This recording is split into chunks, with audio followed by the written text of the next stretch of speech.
Sorry, I'm gonna kill this. I'll do that next time. I'm I live. still can't hear you, but I just it's 11. Okay, now I can hear you. Sorry.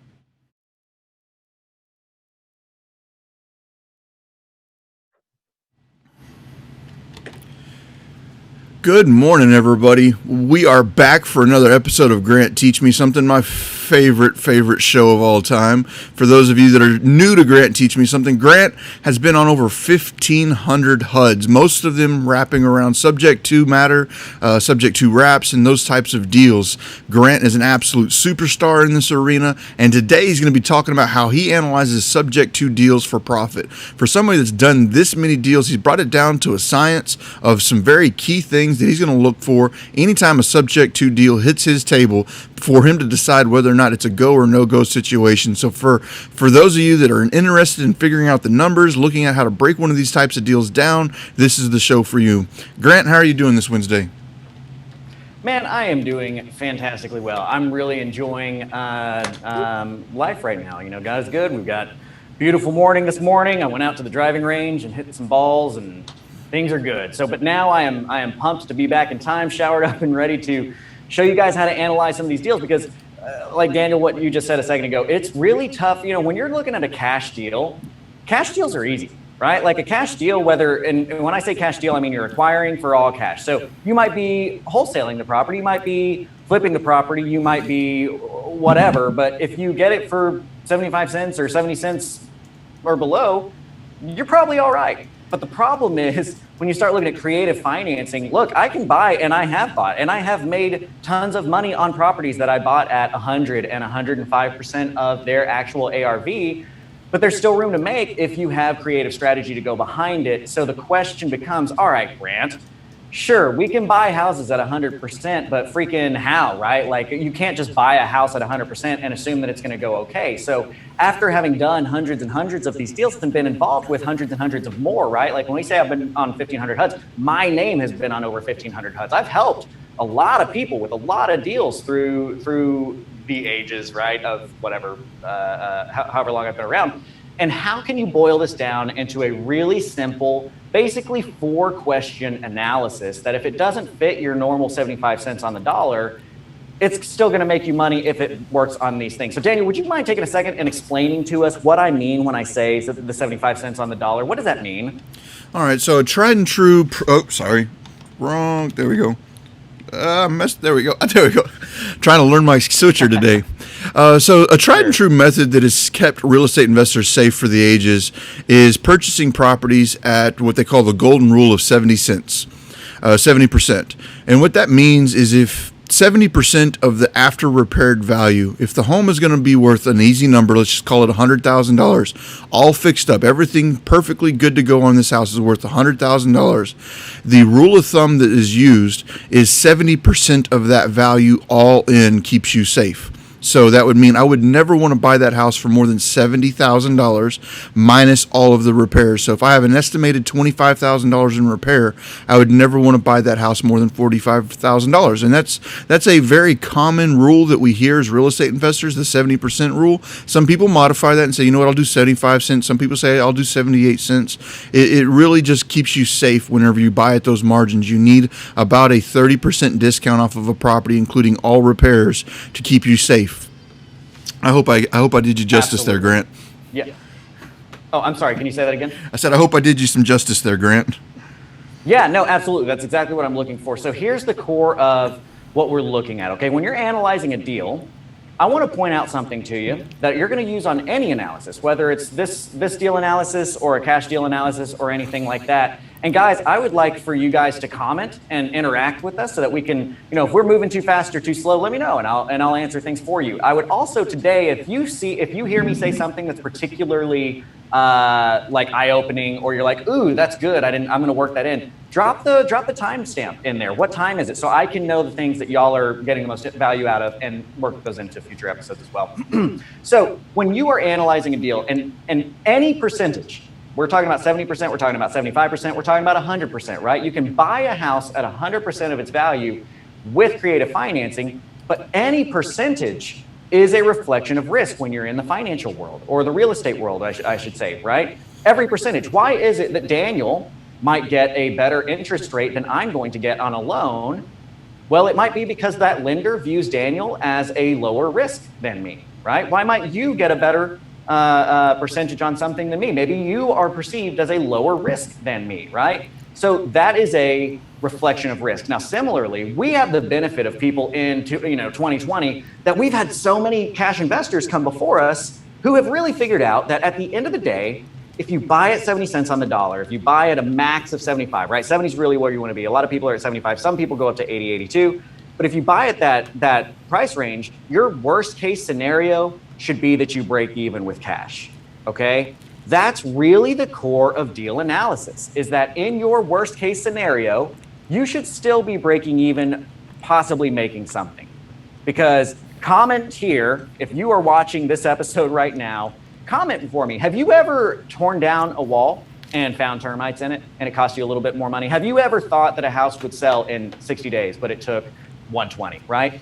That is what the percentages in these deal analysis are core, or the core of them is, hey, if you buy at 70 cents, you can knock down that wall and find some termites, fix the problem, and still have enough profit margin to make money.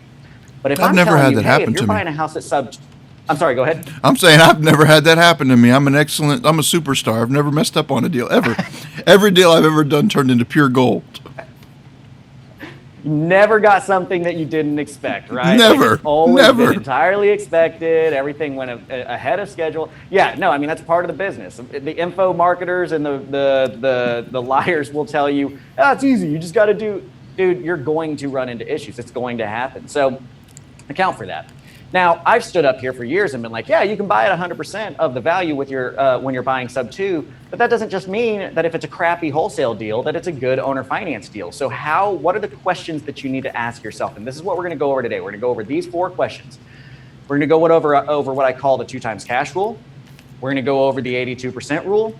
We're going to go over the minimum cash flow rule, and we're going to go over the 15% rule, okay? There's 4 questions. There's 3 questions I want you to ask, and a 4th that just comes up so often that I'm including it in this analysis right here. All right. So I've boiled it down to something really simple. So let's start with the 2 times cash rule. When you're buying with cash, right, you go as a normal wholesaler and you put a thing under contract. And to use Daniel's examples, if you can buy it at a 70% margin or a 70% value, house would be worth $100 after fixing it up, and it needs $20,000 worth of work. How much can you offer that seller? If you are at the 70% rule and the ARV after it gets fixed up is $100,000 and you need to put $20,000 worth of work into it, how much can you offer that seller?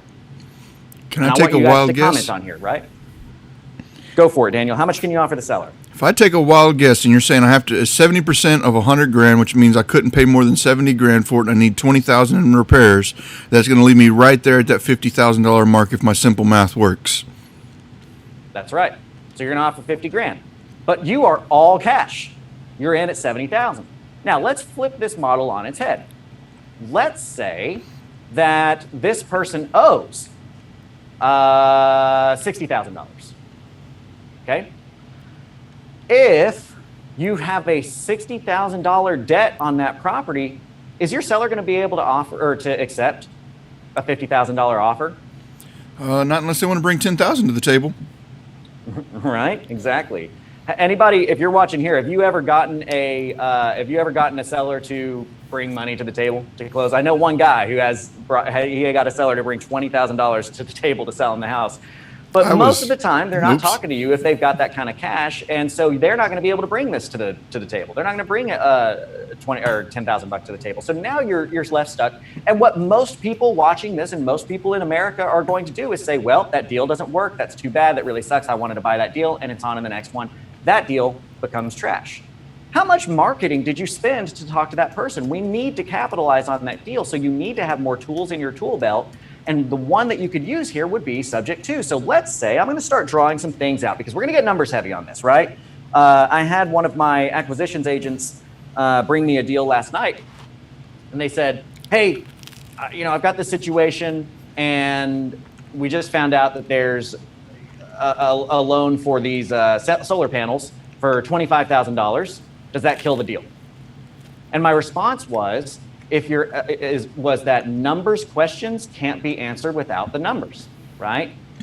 What you need to understand is that now we're in a whole new world, Aladdin style, a whole new world where we get to buy houses at full price.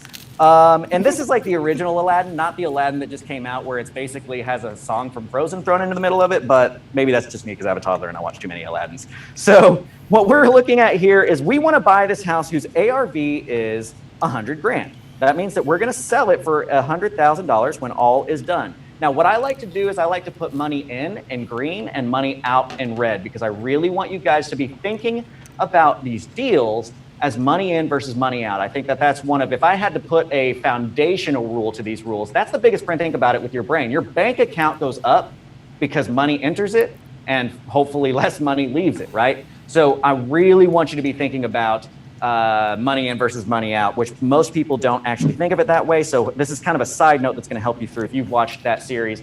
And if you've watched it, have you watched the knowns and unknowns and the backing into the deal video? Because those are going to be extremely important to analyzing a sub2 property or an owner financed property. If you haven't watched it, go to propelio.com/academy. It's free. Check it out. So we're going to go back over here and I don't want to interrupt you too quick, but you're getting some fans over here on the singing, man. Like the fans are liking the singing. The fans are liking the what? The singing. I could sing the whole rest of this. What's another? That's a 70. No. I didn't mean to derail you there, but they really liked that one. I promise I won't sing to you guys for the rest. I can't promise that. That would be a lie. I'm going to sing to you again. Y'all are gonna have to deal with it because I have the microphone, as they said in Wedding Crasher or in Wedding Singer. All right, so it's gonna be worth 100. Thank you for the compliments on my singing voice. I'm going to point out our knowns and unknowns. When you're analyzing a creative deal, you can't just go off of like sheer just this one or two things, right? It is a bigger beast. I'm sorry, but it is complicated. If you want to make more money with less risk, you're going to have to understand that you're going to need to consider more things. But that's why we make more money than other people, is because we have that the capacity to do that, as you do too here. So one of our knowns is it sells for 100. One of our other knowns is they owe 60. Okay, so I'm going to put 60 in red because that would be money out that we're going to owe. Now, in this situation, if we're talking about buying it with owner financing, now we've got to look at, okay, we can take over on that 60. I'm not even going to look at the terms of it yet. We're just going to assume if I take over on that 60, what do I have to put into this property to make it worth $100,000? Well, you're going to have to put in $20,000 in rehab, we've already stated, okay? So in order for it to be worth $100,000, we're gonna have to put in $20,000. We're gonna have to take over on the, I'm sitting here, what is OWED? We're gonna have to take over on the $60,000, and then we're gonna be into this whole deal at 80. But before I look at that, I wanna look at just my cash. Because what was it that I said about the percentages earlier, Daniel? Would you be able to point this out? I kind of blew past it, but when we're looking at percentages, our worst case scenario is what? What is the percentage supposed to protect in our worst case scenario? So we're looking to make sure that we at least break even to slightly positive. Now, I'm not quite certain if that was what you were alluding to, but yeah, we need to make sure that we're break even to slightly positive. Yeah, that's exactly what I was hoping to hear you say. Now, our ideal is that we're going to break even or even be slightly positive on our cash. Because here's why I say it so emphatically like that.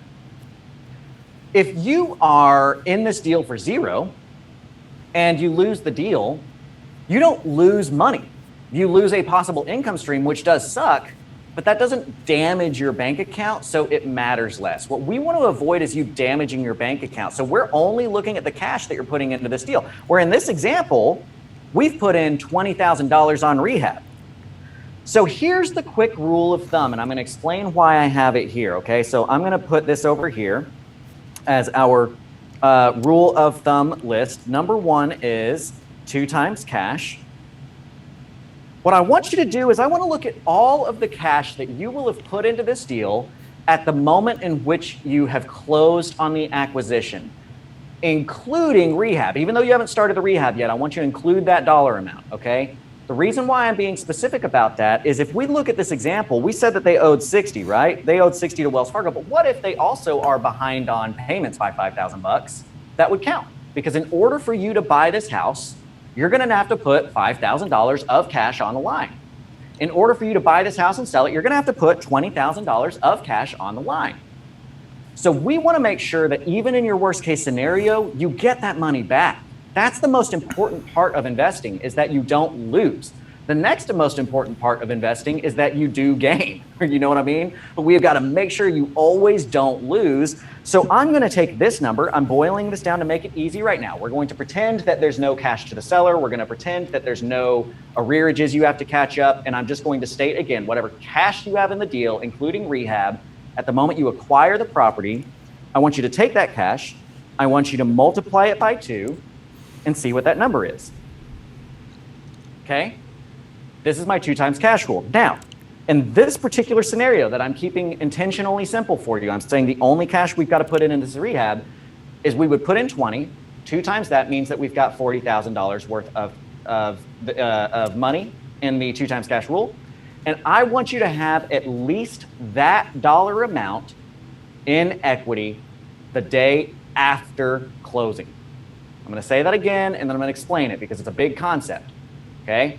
I want you to have this number that you just saw me arrive at, and you may have to rewind this and watch it a couple of times afterwards, but again, ask questions. We are watching the questions, so we do want to answer these. I want you to have at least this dollar amount as equity in your deal the day after closing. That fourth piece is going to go further into why I'm so emphatic on the day after closing, but that's our 2 times cash rule. So in this situation, Daniel, and just to be clear, my 2 times cash rule means I want you to have 2 times whatever cash you got in the deal in equity the day after closing. Would this deal qualify for that? If we did this one sub 2 and we brought this much in cash, would this deal qualify for my 2 times cash rule? My simple mind is saying no, because I've got a resale value of $100,000. You're acquiring it with a $60,000 lien, and then you are putting $20,000 in rehab into it. So 2 times your cash invested would be $40,000, which would be about $20,000 short of the equity you would need, because at closing you'd only have approximately $20,000 in equity at closing. You are the man, and you just pointed out something that I am so glad you pointed out, because that is the perfect logic for how I presented that. You are absolutely right for how I presented it, but it's not the intent of my 2 times cash rule. The intent of my 2 times cash rule is I want you to look at the equity between the loan that you've taken over the day after closing versus the value of the property. Oh, okay. So the way I presented it, you ran that exactly right. But the intent is I want you to take that 2 times cash, and that should be your equity between the loan that you've taken over and the ARV of the property, which in this case, it fits exactly. Okay. Right? We would have a green light because we're going to owe 60 when we buy the house to the bank, and I want $40,000 worth of equity, which would put us at 100. All right, I'm so so glad that you pointed that out. Let me clear that up, because I think I got what you're saying now. So there's $60,000 owed on this property. We had to put $20,000 in a remodel into it, which is our own cash. And at the 2 times cash rule, that means that we're looking for at least $40,000 in equity. So you're looking at the difference between what's owed to the bank and what the resale value is, not the total basis in the property. So the difference between the loan and the resale value is the loan $60,000, the resale value is $100,000, which means we do have $40,000 in equity in that property. And I believe the way that you're trying to make sure that we do this is that now that means that the $20,000 we invested into it is secure, because that means we can now take this property to the retail market, resell the property on the retail market, and recoup the money that we have invested into it, even after we take out all of the fees, all of the real estate agent fees, closing fees, holding costs. That leaves us with the ability to recoup the money we put into it, mitigating the possibility of us losing any money. Does that sound about right? Bingo. All Bingo, right. bango, bongo. You got it exactly right. That is exactly what we are looking for, right? All right, that makes sense. And again, I will emphasize I want this to be for the day after closing, because again, I'm going to teach you why that academy, again, it's free, I'm not hawking anything here because Daniel and Propelio have this drive of getting real education in front of people. And we've got some serious players in the Propelio Academy who really expose their entire models to you. Guys like Eddie Speed, guys like, or girls like Christina Kraus, myself. I mean, we've got multifamily units on there. I mean, there's really everything on there. James Jenkins, I think, does insurance and everything on that side too. So check that out. It's an email away. So basis is the word that he pointed out. Now, there's two types of basis that you're going to hear us talking about. This is just dictionary time, okay? There's going to be a cash basis. I say two types. There's multiple types, I should say. There's going to be a debt basis. And there's going to be a total basis. Those are going to be things that you will hear thrown around. Now, basis basically means, what are you in it for? Right? What are you in it for? I'll just put this whole thing. What are you in it for? So if I say in this deal that we just pulled up, Daniel, I say, Daniel, what is your cash basis in this property? What are you going to tell me? So I'm into that deal for $20,000. That's my cash basis in this property. Correct. Daniel, what is your total basis in this property? Total basis in the property would be 80 grand because we got a $60,000 mortgage plus my 20,000 in cash. The total basis would be $80,000. And then your debt basis is obviously left over, which is what? The debt would be the $60,000 that's owed. Exactly. So it's very important to understand those things just as so that we don't, confuse anybody. So what Daniel first did is he compared the total basis to the ARV. What I want you to do is compare your debt basis the day after closing to your ARV. And if you've got 2 times cash in equity, that's probably a good deal. Now, why am I putting that together here? Okay. So let's look at even this deal in particular. Now, if we say we buy houses at 70 cents on the dollar, what we're saying is we buy houses with a total basis of 70% of the ARV. That's what that means, okay? Your rehab and your acquisition is going to add up to be 70% of the ARV. That is your total basis. You may have some loans in there, you may have some cash in there, but total, you're in it for 70% of the ARV. If you're a 70% person, then you come and look at this deal. You can't do this deal, right? We had to throw it away earlier as a wholesaler because you would have to have a total basis of 80%, which is a full 10% above what you should be able to buy. But with our 2 times cash rule, what this says is, okay, you're in it for $20,000 cash basis. You took over on 60. In the worst case scenario, do you think that you could blow this property out on MLS or somewhere and get your $20,000 back? Okay? Could you blow this property out somehow and get your cash basis back? That's the point of the 2 times cash rule. So Angel has a question. I'm still scratching my head. I want to be able to write out this equation. Every time I start, I erase 2 times rehab minus 60,000 or plus 60,000 plus 100. Let me say this again, okay? I'll write it out as a formula for you guys if that would be helpful. Cash basis. Now, Daniel, what goes into a cash basis for an owner-financed property that you're buying sub-2? What would be an example of some things that go into your cash basis? So my cash basis is going to be any repairs that might need to be done to the property. That's going to need to come out of my cash or some sort of loan somewhere. I'm going to need to take care of any closing costs. I'm going to need to take care of any past due payments on the property, also known as arrears. So the arrears will be included into my cash basis. Closing costs will be included into my cash basis. Any marketing costs that I might have incurred, and any repair costs that I might have, or anything I owe to the seller that was agreed to in the contract. Those are all going to be things that are going to be coupled up into my cash basis for the acquisition of that property. Right. Yeah, I love that. Now, I will say it's probably smarter. It would be more conservative. It would be smarter to include the marketing. Like what you just stated. I don't personally include marketing, and I usually I should include closing costs, but I actually really don't. But I'm going to teach you guys to include closing costs just because it does make you have a more conservative deal because it is cash that you put on the line. All right, so that's right. So all of your cash, repairs, seller, cash that you're paying to the seller, arrears, closing costs, anything that you are reaching into your bank account, writing a check for to buy that house, including repairs, even though you haven't already written that check, but you're going to have to. That's a cash basis item. I want you to do cash basis times 2, and that number needs to be less than or equal to the So let me put these in parentheses here to do this in a true math format. It needs to be less than or equal to ARV. I need to make this smaller. Sorry, I thought I was writing big enough. Cash basis times 2 is going to be less than or equal to the ARV minus debt basis. Okay, there's your formula. The cash basis times 2 should be less than or equal to your ARV minus your debt basis. And I'm going to qualify the day after closing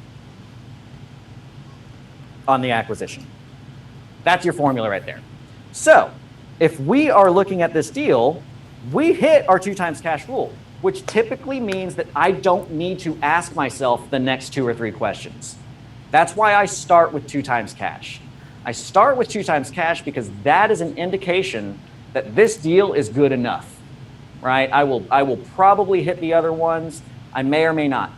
But if I hit 2 times cash, I stop and I buy the house subject to, because that to me says that I'm protecting my equity, or I'm protecting my cash.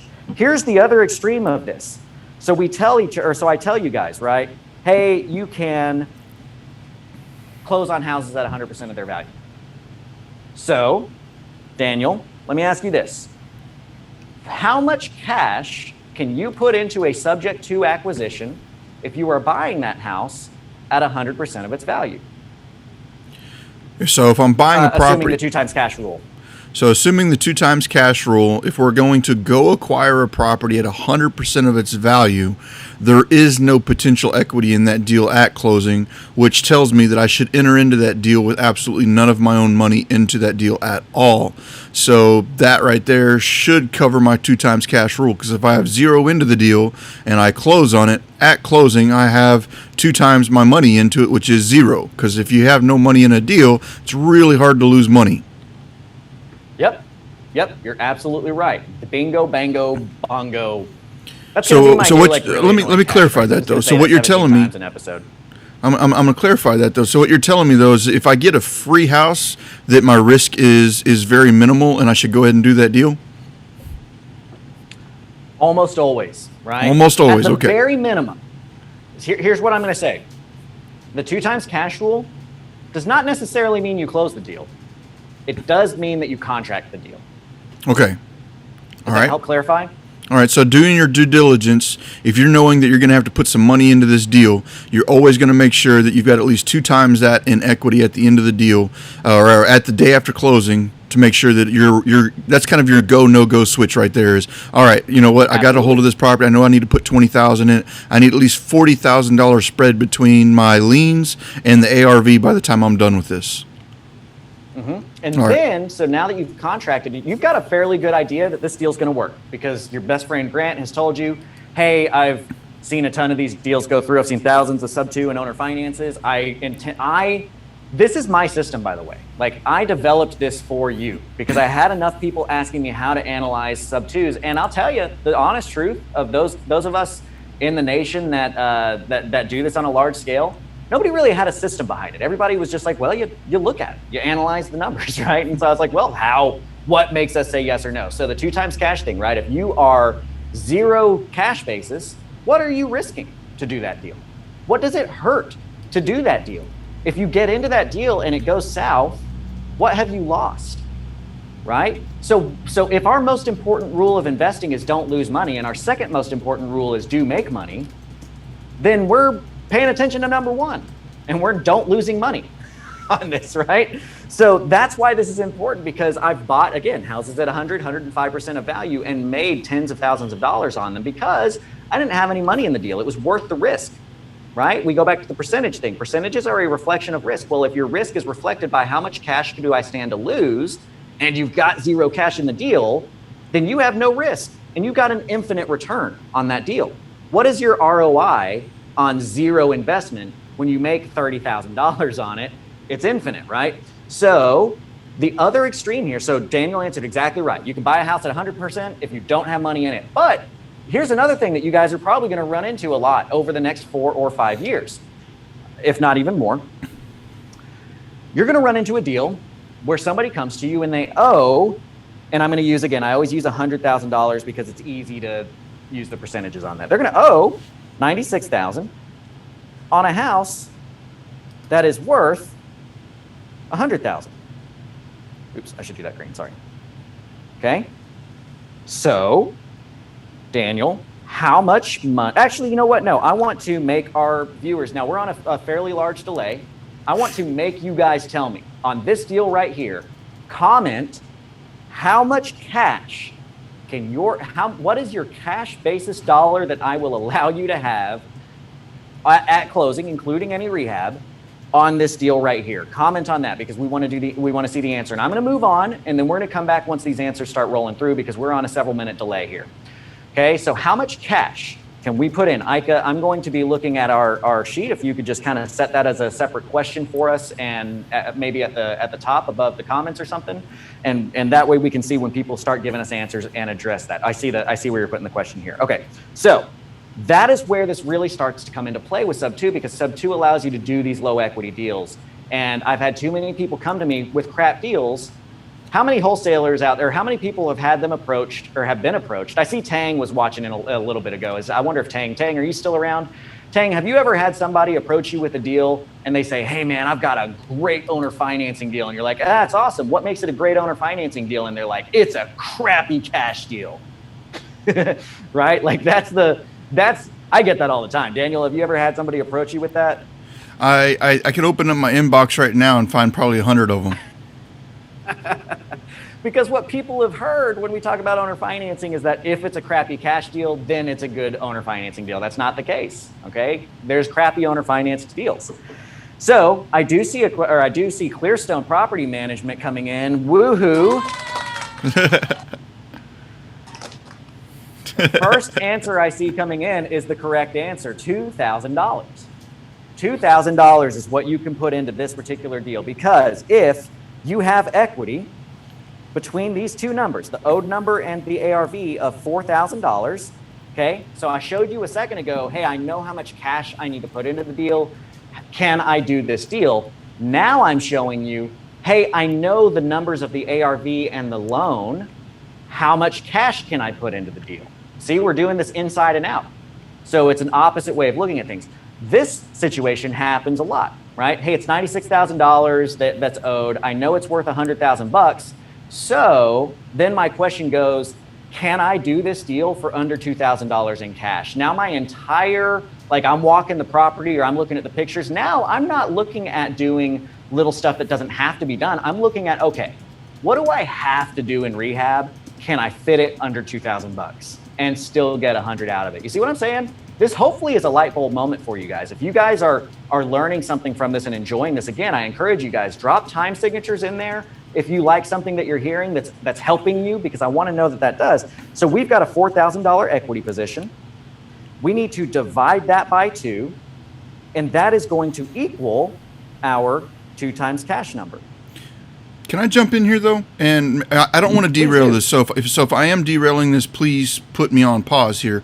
But my question for you is that we're looking at this as, okay, we can put potentially $2,000 into this particular property. And all we're looking at this from is an acquisition standpoint. We don't really know what we're planning on doing with this from the dispo standpoint. Are we going to keep this as a rental? Or are we going to turn around and wrap it? Or are we going to flip it? Or are we going to wholesale it? What are we going to do with it? But my question to you is, if I am planning on turning around and selling this with a wrap, and I've got an end buyer that's willing to put $10,000 down on the down payment, we're going to do a double close on this, could I go ahead and ramp up the amount of money I put into this deal with the anticipated down payment coming in? Because let's say, I've already got a buyer that I know that's going to put $20,000 down on this property.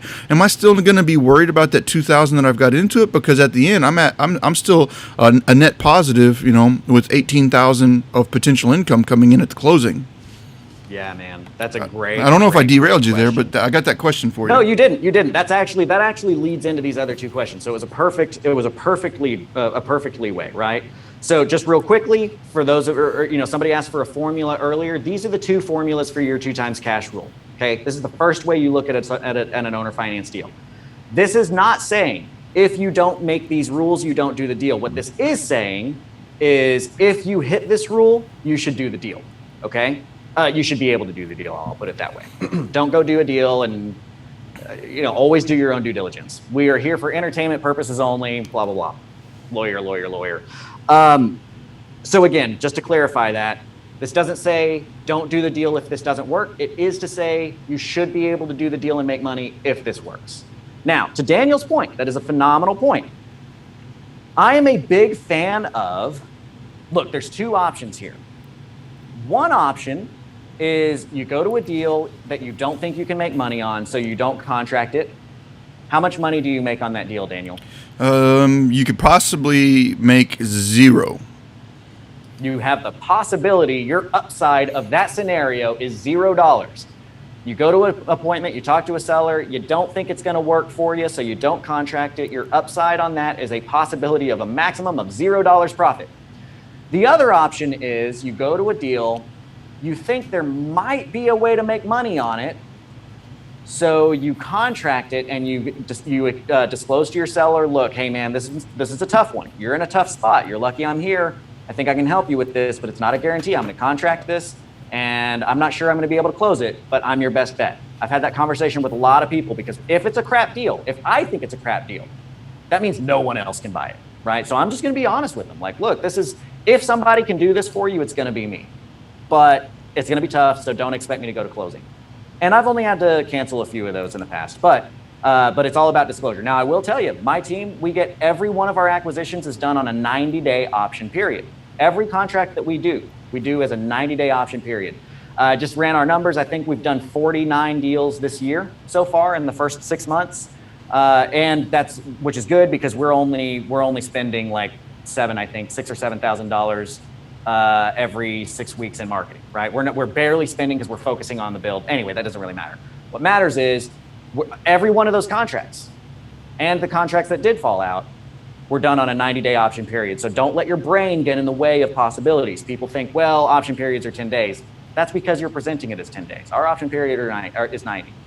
In that 90-day option period, you do what Daniel was alluding to, and you go see if you can make money on it, right? You try. What is Daniel? So we saw our possible upside over here was 0. What is the possible profit upside of, look, I don't know if this is going to work, but I'll contract it and I'll see if I can make money. What's your possible upside of profit there? Is it more than or equal to 0? It should be more than 0 if you're going to close on it. It should right? be. Your possible upside of having a contract on a deal is profit. So if you ever have a question of a deal, you should always be super honest with your seller and let them know, I don't know that this is going to work, but in order for me to try, I need you to sign this document, right? I'm going to try. But always get it under contract. You can cancel contracts. You can renegotiate contracts. But if you try, you have the possibility of making money. So contract deals under option. But if you feel like you might not be able to close it, just tell your seller that. Don't act like you're their answer so that they get a false sense of security and then you don't close, and now you've really hurt the seller's life. We want to be careful with that. Yeah, I don't. Okay, so I do want to pause for just a second though, Grant, because you wrote down your formulas there. You had formula number 1, and then you had the reverse engineered formula for formula number 2. I would like to see if you could bring formula number 2 back up again, because my simple mind saying I don't think that's the right formula. You've got equity divided by 2. It's got to be greater than or equal to, I believe, your cash basis times 2. I don't want anybody to write that down because I think that your equity divided by 2 is incorrect in your second formula. My simple mind. No, I'm fairly certain that this is correct. So let's run this. Right. Let's run this through an Excel Then I need you to help me out with that because I'm not figuring it out. Yeah, absolutely. So let's look at the deal that we were looking at here. Right, it's got an ARV of 100. Okay. And it's got a debt basis of 60. Oh, I'm sorry. Yeah. You're right. I know I'm right. I'm just waiting for you to figure that out. I'm always right. I'm messing with you. No, this actually, I did have it right. Okay, so then you've got your debt basis of 60. Here's the thing. What we're doing here is we're trading which thing we know. Remember when I was referring to knowns and unknowns? I really encourage you guys, if you haven't watched, did we get comments on here? Actually, let me see. Did we get any comments of people who had watched the knowns and unknowns video? Yeah, dude. Yeah. Matt Smith, Carlos Saldana, Stacy Moten, Ace Ham, Kit Steven, Bill Ransom, Angel Shannon. Good for you guys. You guys are great for you. You are educating yourself. That is how you do. So in this scenario, on scenario 1, we know our cash basis. That's the thing we know, right? We know how much money we're making on that deal. On scenario 2, we know our equity. See, that's why these different formulas are there. So here in this situation, let's look at what I wrote at the top. We don't know how much cash needs to go into this deal yet. We've just been presented with, hey, here's a house that's worth 100 and is owed 60. My job as a good investor is to then have in the back of my mind, okay, if I start to see that this deal is going to cost me more than formula number 2, I need to be aware of that, okay? So what I know is my equity in this deal is 40 divided by 2 equals 20. Okay, I need that number to be greater than or equal to my cash basis times 2. Nope. So, oh, yeah, I think you got me. Gosh darn it. I hate when I'm wrong. I love you though. I do, and I know that the only reason you messed this up is because we had a very stressful moment here. But I just wanted to clarify that because my mind was running through that, and I was like, that doesn't look right to me. Thank you so much. I appreciate it. It should be equity divided by 2 is greater than or equal to cash basis. Yeah, or equity is greater than or equal to cash basis times 2. Equity, so whichever way you like, whichever way that is better for you, right? So let's do it this way, because if you know your equity, it's going to be easier that way. Equity divided by 2 is greater than or equal to your cash basis. Daniel is absolutely right. Hate being wrong. But your formulas are right now. So we do got about Yes. 20 minutes left. We got a lot of people watching, especially over there on YouTube. YouTube guys, y'all are really killing it today. There's a bunch of y'all over there today. But we got 4 key things that we needed to look at on the analysis of this. Grant, how fast do you think we can get through the next 3? Because we've only really hit one. Or should we make this 2 classes? Right. This one is by far the chunkiest and spiciest of all meatballs in the 4 questions. So we'll be able to get through the other ones. This one's the hardest concept to understand. So, and you're going to have to dictate to me. Apparently, Mike, I've been throwing a lot of new plugins into my processing here, and my computer's frozen up, but it sounds like you guys still have me. So you're going to have to dictate questions to me I'll bring them up on this, and so I can see the ICA sheet. Okay, so the next question is, and I had to develop this one because what we ran into for the last several years, probably since 2014, what we ran into was all of a sudden there's all these people that have tons of past due debt of arrears.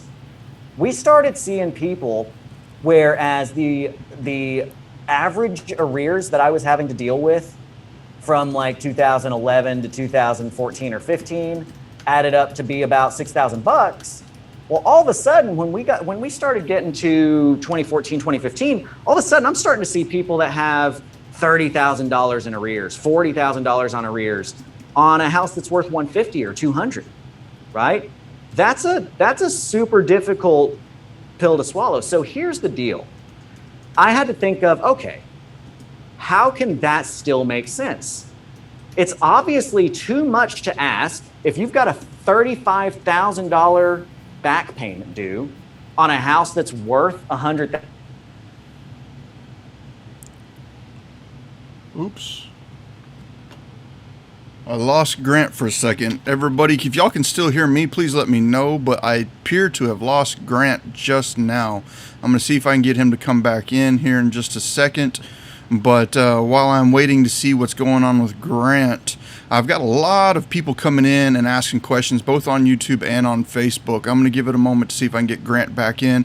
Grant, if you're listening right now, your stream's frozen on my side.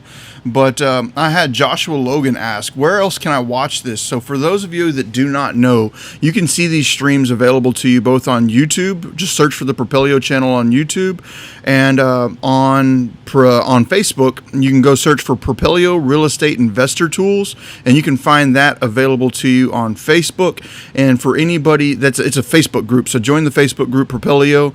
And if you have not seen it yet, you can go to propelio.com/academy, and there are a massive amount of free videos all available to you there. Grant has an amazing course available over there. I see that Grant has came back. All I got is a green screen with you, though. I don't have your full production coming through right now.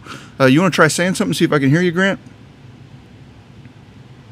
I am not hearing Grant either, but Grant is coming back in, so let me apologize for the delays. I'll take a moment here. It says I'm getting a lag over here. I'll see what I can do to fix that.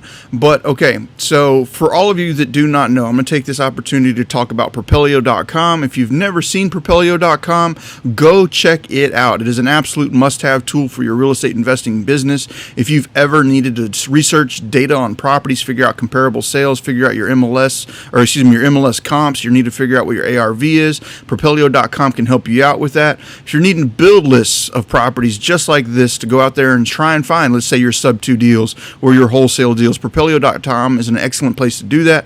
You can pull 150,000 leads per month. That is more than any other company I've ever seen available. 150,000 leads a month you can get with the Propelio system. So you can get lead lists, you can get MLS comps, you can get websites and professional emails for your company. You don't want to go to a sub-2 seller and be like, I buy houses at gmail.com. That just doesn't come across very professional. You can get professional emails. You can get a professional website for your business. Not only that, you can get a mobile app called Propelio Mobile used to help you drive for dollars, which will allow you to skip trace, send direct mail, pin properties while you're out driving around. So you can get driving for dollars, you can get websites, you can get lead lists, you can get MLS comps, all from Propelio.com for $98 a month, all of it. So that's less than what you'd pay for any one of those individual things somewhere else. So for $98 a month, you can get all four of those.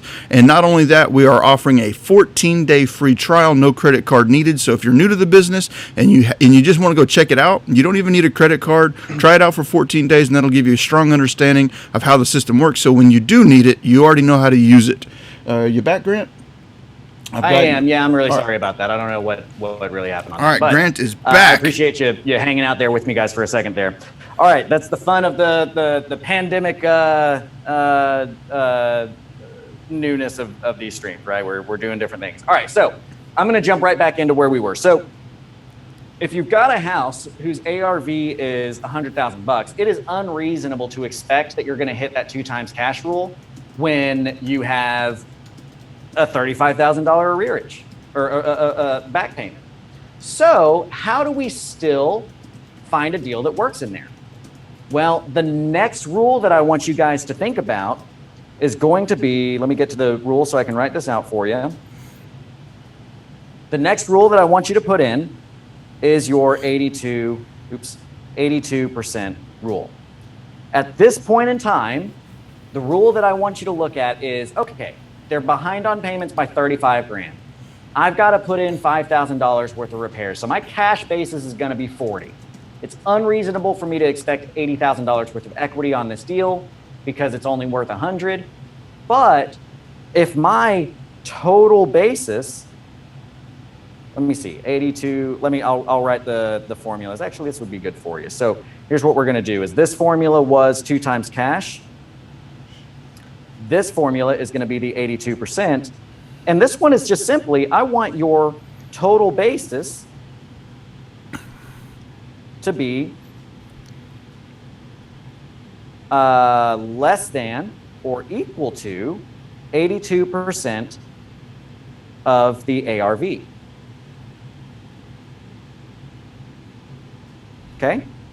Because here's the thing, is that in that scenario I just listed, you've got 40 grand of your cash into the deal. That's a lot of money. 40 grand or 20 grand? But 40. I'm saying if they're $35,000 in arrears. Okay. And you've got to put $5,000 into it to make it worth 100, right? The intent here on this one is it does not fit the 2 times cash rule. It's unreasonable to expect to have $80,000 worth of equity on a property and just have them give you the house sub-2. So what we're going to do, and just for the sake of that question, we're going to say 35K arrears, 5K repairs, and 100K ARV, our cash basis in this deal is 40 grand. Okay. Well, that's not going to fit 2 times cash, almost never. But if it doesn't fit 2 times cash, I want you to go to the 82% rule. Now I want you to look at your total basis and see if that's less than or equal to 82% of the ARV. So in this case, if it's a $100,000 house, what would our 82% be? $82,000 if my math serves me correctly. Whoa. Makes that, yeah, there's a reason I use easy numbers, because I can't do math. I'm really good at calculators, not at math. So 82 minus 40,000 is what? 42,000. So what that tells me with my 82% rule is we are finding out, so again, total basis here, the formula behind that is going to be debt. Why did I pronounce the D, or the B? That's stupid. Debt plus cash, okay? So we know cash in this case is 40. We want 40 plus something to be equal to or less than 82. That something is going to be 42. So now what I found out is if this person owes $42,000 or less on their property, then I fit my 82% rule. We should be good to go on that one. Does that make sense, Daniel? Do you want to draw out any questions on that side, or did I blow through that too fast? I was paying attention to a question I got on Facebook, so I didn't quite hear you, sir. Sure. So you guys, let me know if you guys have any questions on that. Basically, what it boils down to is if you know you've got $40,000 worth of cash that needs to go into this deal. Maybe they're $35,000 behind in payments, and they've got $5,000 worth of repairs. That means you got 40 grand you got to put in. I want that plus your cash basis plus your debt basis to be equal to or less than 82% of the ARV. Okay, $100,000 house means you need your total basis to be $82,000 or less. Your total basis is made up of debt and cash. We know our cash is 40. So how much is left over for debt? $42,000. Okay. Is this loan that you're looking at taking over for more than or less than $42,000? If it's less than $42,000, then good. You're going to fit your 82% rule. If it's more than $42,000, now we're surpassed the 82% rule, and we're surpassed the 2 times cash rule. That makes this deal less and less likely to be a deal that's going to make you money. Let me confirm some. Does that make sense, Daniel, or should we extrapolate that anymore? I think it makes sense, but I want to make sure we're not blowing past anything. That makes sense to me, and let me repeat what I'm hearing, so that way I know that this is what you're trying to come across with. So you're basically saying that any deal that I'm going into subject to, if it doesn't pass, and I want to clarify this, if it doesn't pass the 2 times cash rule, then we move over to this formula. And this formula is I don't want to be into it for more than 82% of resale value, no matter what. And at the 82% of resale value, I must take into consideration how much cash I'm bringing to the table and what kind of loans I'm taking over. And the total cash that I'm into the deal plus the loans cannot be more than 82% of retail value. And you are running into this particular scenario in the event that a property does not fit the 2 times cash rule. So we start with the 2 times cash rule. If we fail to hit that check, then we move to step 2, which is going to be the 82% all in. Is that correct? That is absolutely correct. Yes, you nailed it on the head there. Right. So the 2 times cash rule is by far, like I said, that one's the more complicated one to get. But this one is pretty simple, right? It's very similar to some of the other analysis that we're used to running, right? So Tony asks on the 82% rule, how do taxes, insurance, and HOA figure in? They have nothing to do with your equity. We're only looking at your basis of the property. We're looking at equity on the deal. We're not yet looking at anything on cash flow, okay? We have purely been looking at acquisition basis, your debt and your cash to buy the property. Because at the end of the day, we want to have equity in these deals. We want to make money on these deals. And by most of all, we don't want to lose money. So those are really the 2 biggest things. If they fit the 2 times cash rule, you're probably going to make money. If it doesn't fit 2 times cash, but your total basis is 82% of the ARV, you're probably going to make money. The thing is that in this scenario, the beauty about sub 2 is that the debt numbers are typically fully amortized loans at low interest rates that you would not be able to get from a private lender or a commercial bank. Because when you are buying a house subject to, you're essentially taking over on payments. Again, watch my other sub2 videos. We never say taking over on payments to a seller. You say continuing to pay make your payments on your behalf. We'll talk about that in other videos. But that $42,000 might be on a 25-year AM or a 30-year AM with 25 years left on it at 3.25%. Those are killer terms. You have essentially been subsidized for your acquisition with killer terms that's non-recourse, non-commercialized, and unlimited funding. So that's where your protection comes from in large part. And you should still be able to see some cash back, because if you're in at 82 cents, that means you can sell at 100%, get a 10% down payment. That's going to make a significant dip in your cash basis. It's probably going to be good for you. Okay. Now, the reason I call these rules of thumb is because rules of thumb are made to be broken. Rules of thumb are not laws. This is not the laws of how to buy an owner-financed house. This is, you got a pretty good idea that something should work here. Here's what I'm going to tell you guys. I don't care what you do. I care that you know why you've done what you've done and that you have a reason behind it. So if you break the 2 times cash and you break the 82% rule, but you're like, but look, I'm at 85 cents and I freaking love this neighborhood. I know I'm going to sell the property in 4.5 days because I've had 20 properties in that neighborhood and they all sell in under a week.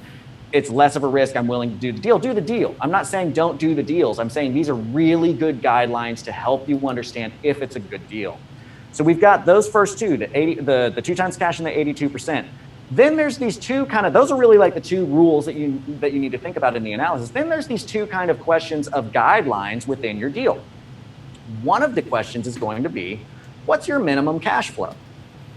That becomes a rule of thumb separate for you than it is for me, because you may have a minimum cash flow number that does not match mine. My minimum cash flow, if I'm getting into a deal, I want that deal to make a minimum of $150 in cash flow for me each month. If I'm going to go through the rigmarole of doing a deal, I want it to make a minimum of $150. But when I started, I was doing deals at $50 because I just needed to get deals under my pocket or under my belt. So have a minimum cash flow that you're going to analyze these things with, because what you might run into is, okay, I am not hitting my 2 times cash. I am at 86%, so I'm not hitting my 82% rule. My minimum cash flow, say for me, is $150, and this deal is going to have a $780 cash flow per month. I'm going to do that deal. I got no equity in it. I got a lot of cash in it, but I'm making $700 and something a month. That's a deal I do, right? Essentially, for our operation, my rule here, my rule is I want you to have a minimum cash flow that you run things by, because if it's not 2 times cash, it's not 82%, and it doesn't even meet your minimum cash flow, then you probably don't want to do the deal. But we've got it kind of internalized to where if it's over $500 a month, we're almost always going to do that deal, regardless of what the other numbers say. Let me $500 a month is a significant amount of money to be bringing in. Let me ask a couple real quick questions here. So we've got rule number 1, the 2 times cash. We've got rule number 2, 82% of ARV. And then we got rule number 3, which is the minimum cash flow. In the scenario you just laid out, it's like, all right, minimum cash flow is, that you're looking for is $150 a month. Well, right now you see a deal that comes in for. Does that mean that you can break rules number 1 and 2, or does that just mean that I don't have any cash in number 1, I don't have to worry about equity in number 2, but number 3's got good cash flow, I'm going to do it? Or do you still have any weight put on number 1 and number 2 when analyzing number 3? Yeah, it's a great question. I want you to consider these things, okay? But I am 1,000% okay with any of these things being broken. The 2 times cash, the 82%, the minimum cash flow, as long as you have considered them and are making a business decision that has a reason behind it other than I just want to get a deal done. I just want to get a deal done is not good enough of an answer, okay?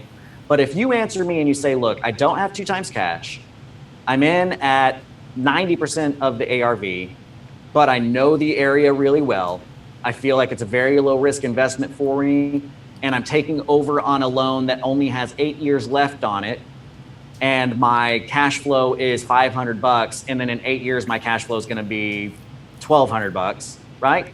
I don't give a crap what your 82 or what your number 1 and number 2 answers were. you have a reason that makes sense for your business to do that deal. And again, the reason of I just want to do a deal is not good enough. That reason loses money. And I want to reiterate to everybody, we are not gamblers, we are investors. So number one rule is don't lose money, but you're the business owner. You get to make business decisions. If these things, like I said, they're rules of thumb, they're not laws. If these things are broken, just have a reason as to why you're still doing the deal, and that's cool. These are just really good guidelines that I have found over a long period of time of doing a lot of deals that if they hit these, you should be good, right? So that minimum cash flow one is really just kind of a barometer. Hey, am I above or below this? Because that's kind of a way to add some weight to what's going on here, okay? Like, hey, I missed number one, I missed number two, but I'm doing really good on number three. Or I missed number one, I missed number two, and number three is also gone. I'm probably not doing the deal, okay? Actually, I'm probably not doing the deal. There better be something going on there that makes me want to do that. And one of those things might be, like I said earlier, hey, there's only 5 years left on this loan to Bank of America. The loan's at 3%, and when in the end of this 5 years, we're going to be blowing it out with cash flow. So those are really our three rules there. And is there anything else you want to ask on that before I finish up with the last kind of informative piece? I did have a question come in from Clearstone Property Management, and he said, when you're looking at that cash flow, does that take into account maintenance costs if I'm keeping it as a rental?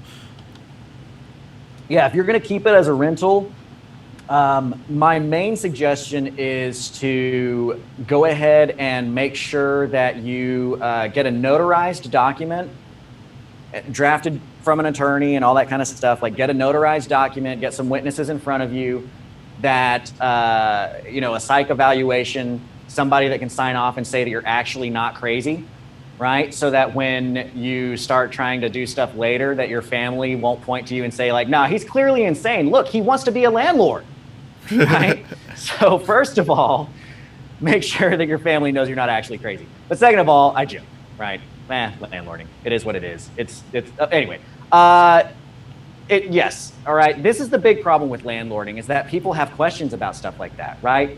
I don't think that you should be looking into rentals if this is your question. I'll put it that way. And I know that's really harsh, but I don't think you should be looking at rentals if this is your question. And I think a lot of people have those questions because yes, absolutely. Right? Like rentals, the reason why rentals are not what everybody thinks they are, which is why I say rentals suck. Rentals don't suck. Rentals are awesome. They have a great place in our portfolios. But you've got to look at net numbers, right? And so I want to be really clear that when I'm analyzing these deals, I'm going off of the assumption, and Clearstone, I'm messing with you. Like I hope you're having fun too. Like I have rentals. I'm not trying to hate on you. I'm just joking around because I joke around about rentals a lot. But when I'm doing this analysis, the basis of it is I want to acquire with owner financing and I want to sell with owner financing. Because with owner financing, your gross number is your net number with cash flow. With rentals, you're pretty much appropriating from anybody I know that does a solid amount of rentals. 25 to 30% of your gross income goes towards capital expenditures. So if you are going to set a minimum cash flow for yourself, I would set that minimum cash flow number accounting for a 25 to 30% capital expenditure. And here's the thing is that I know a lot of people who have not done 30 plus rentals who will argue with me all day that it should be 12%. And then everyone I know who's done 30, 50 rentals plus is like, dude, I'm seeing like a 28% CapEx. Like, what are you guys? And these are all people, by the way, who bought it right, rehabbed it right, to not have to touch it for 5 years kind of thing. It's just, rentals just aren't what everybody thinks they are. So my opinion on rentals, and then we'll move away from it. My opinion on rentals is don't buy a rental unless you can afford to and are cool with not making a single dollar on that deal until your loan is paid off. That's when rentals are great because you might make money on it. Let me just throw my 2 cents on that. Yeah, please do. And that's, you're wrong, Grant. Okay. Okay. That's it. That was my 2 cents. That's for anybody that's never seen this, right? There's different opinions, and that's fine. That's the beauty of the business, right? For someone that's never seen, Grant and I did a show on that specific subject where for an hour we argued whether or not rentals or owner finance was better. We spent an hour arguing that topic. Yep. Yeah, look it up on YouTube. It's a good video. A lot of people really got a lot from that one. But yes, I would use your post expenditures number on your minimum cash flows, definitely. Because it's the money you want to make, right? Your bank statement at the end of the month doesn't say, hey, good job on getting a bunch of notes. Hey, good job on knocking a bunch of doors. Hey, good job on setting up a bunch of sub2 properties. Your bank statement says, hey, this is how much money came into me and this is how much money left me. And the middle number is how much you made. So you always need to be looking at net numbers, right? The last thing that I want to bring up is, actually, I'm going to tease this for next week because I think, even though I could go through this really quickly, I think that you guys would find value in me taking a little bit deeper of a dive into this because we can tune some other things in. So next week, what we're going to talk about is the last piece of this, right? These three pieces right here are really what you need to know. Oops, yeah. These three pieces are really your rules of thumb. The fourth piece is kind of a caveat that is a very common scenario. And the question comes to me as, hey, I'm looking at this person's bank statement or mortgage statement. It says that they owe $10,000 in arrears. It says that their principal balance is $60,000. So when I close on the property, am I going to owe, and I catch up with 10,000 bucks, am I going to owe $50,000, $60,000, or $70,000 at the end of the day? And there's a rule of thumb to go along with that that's going to really help you guys. I call it my 15% rule. But I also want to dive into how the mortgages work and why this matters and how that affects your cash basis and why this affects your deal analysis in total. Because what you need to be able to do is make a quick, good decision. Okay, quick decisions are not good in and of themselves. They're quick is good, but you need to make a quick, good decision to contract this deal and then do your due diligence. And this is going to be play a part of that. So Daniel, is that cool with you if we push this last piece off into next week as the 15% rule? I'm going to say 110%. Or do you want me to give a quick 5-minute overview of that now? No, because I think it's something that you could dive in deep, and when you do go on your deep dives, that's where all these nuggets really start shining. So let's save that for next week. Let's let everybody know that, you know what, we had 4 primary rules. We've covered 3 of them. The first one being 2 times cash is reserved in equity, not being into it for more than 82% of retail value whenever I'm bringing cash to the table. And then rule number 3 is that I have a minimum cash flow that's being met. So those are 3 different ways of analyzing it to decide on a go, no go thing. These are basic rules. These are not hard written laws. So you need to look at it from a logic, common sense standpoint of like, all right, you know what? I 82% is the rule, but I might be 85% in, but I'm cash flowing $900 a month off of this property. And I know I'm going to get it sold real easy. You've got some leeway to make your own educated assumptions on these, but these are some real good, solid baselines to start your analysis from. Absolutely. Yeah, because again, we want everybody to understand you are a business owner, right? You are the owner, so you get to make business decisions for your company. This is not a franchise. This is your company. So you make the rules for your own company and what is good for you and what is not good for you. But these are guidelines that I have seen time and time again proven out to be good for people. I will also throw this out to you guys as we land the plane here. I have a full-blown series on these in the Creative Cash Flow Academy. So if you are a member in the Creative Cash Flow Academy and you go up to your Academy drop-down, go to the Academy dashboard, we have a analysis rules of thumb series that you click on.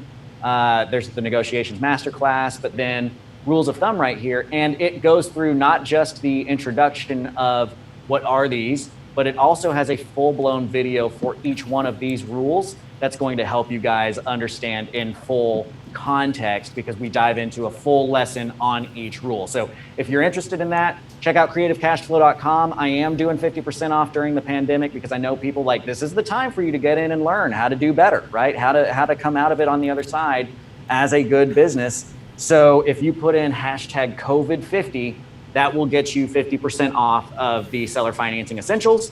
So if you wanted to sign up, I would recommend doing that now while we're still running that deal for you. And then you can dive in, and that 50% thing is even in there, which will give you a really good starting point for next week. Otherwise, if you're not already using Propelio, I know he talked to you a little bit about it when my computer decided to poop itself, but Propelio, seriously, it's a phenomenal product that really does have everything that you guys need to get going in this business and to advance to that next step. So check it out. It's a phenomenal value. You're going to save like, I mean, I used to pay for all these other services to do what Propelio does, and it saves me probably 150, 200 bucks a month just using Propelio, and I get better services out of it than I would have otherwise. So definitely check that out as well. So again, I'm Grant Kemp, creativecashflow.com. I really appreciate you guys being here. I'll stick around. I'll answer some questions through the comments section here afterwards. Daniel, is there anything else that you wanted to say before we drop off and head into next week? No, I just want to make sure that everybody understands that we're going to continue this discussion next week. So if you really enjoyed what you saw here today and you'd like to see the final fourth rule of thumb, then go ahead and stick around. Put some reminders on your calendar. We do go live every Wednesday at 11 a.m. Central Standard Time. So if Grant Teach Me Something is something that you want to stay on top of, just go ahead and put a weekly reminder on your calendar saying Wednesday, 11 a.m. Central Standard Time, Grant Teach Me Something is live. So you have the opportunity to come in and learn directly from Grant on these specifics of Subject 2 real estate investing and other stuff. I mean, Subject 2 is the main thing that we talk about here on Grant Teach Me Something, but Grant does everything. I mean, he does everything from rehabs, flips, rentals, even though he hates them, and everything else in between. So do keep that in mind, and we'll see you again next week at 11 a.m. Central Standard Time on Grant Teach Me Something. We go live. For those that have not checked out Propelio.com, go check it out. 14-day free trial. No credit card required. You can go sign up with an email. So if you're new to the business and you're not really sure that you're ready to commit to buying a software system or something like that, go check it out. It's good to know what's going on. So when you do need it, you already know how to use it. Remember, that gets you MLS comps, national lead lists, up to 150,000 of them a month. You can get a professional website and a professional email for your business, as well as a mobile app to help you drive for dollars with skip tracing, direct mail, and owner and property information, all included in a low price of 98 bucks a month. So keep an eye out for that. And if you have not checked out creativecashflow.com, not only can you get your Subject 2 training, but you've got negotiations over there. You've got weekly mastermind calls, all of these great stuff. And Grant Kemp does sing Disney songs for you on a weekly basis. So don't forget that. So everybody out there, I want to appreciate you. Thank you for showing up. Tune in, save us on your calendar for next week, and I'll see you then. Thank you all. Any final thoughts, Grant? Nope, just see you next week. Take it easy, guys. Y'all have a good one.